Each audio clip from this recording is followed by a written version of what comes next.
আমার বিয়ের সিরিজের সেকেন্ড পার্টে তোমাদেরকে অনেক অনেক ওয়েলকাম। তো এই ছিল হচ্ছে আমার কিছুটা হলুদের লুক, একদম সিম্পল একটা লুক।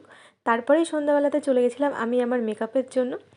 তো আমার ফ্রেন্ড দীপা করেছিল আমার মেকআপ। ওকে আমি অনেকটা সিম্পল মেকআপ করতে বলেছিলাম, কারণ আমার খুব একটা হেভি মেকআপ পছন্দ হয় না।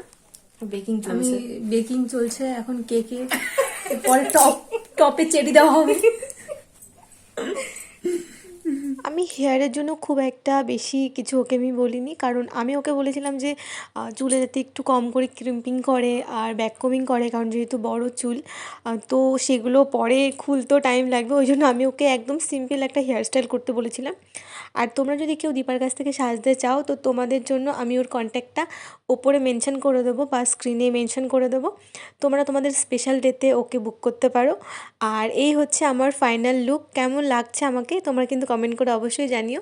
যারা আমার পেজটাতে নতুন এসছো তারা কিন্তু অবশ্যই আমার পেজটাকে ফলো করে দিও, যাতে তোমরা পরবর্তী ভিডিওগুলো তোমরা দেখতে পাও।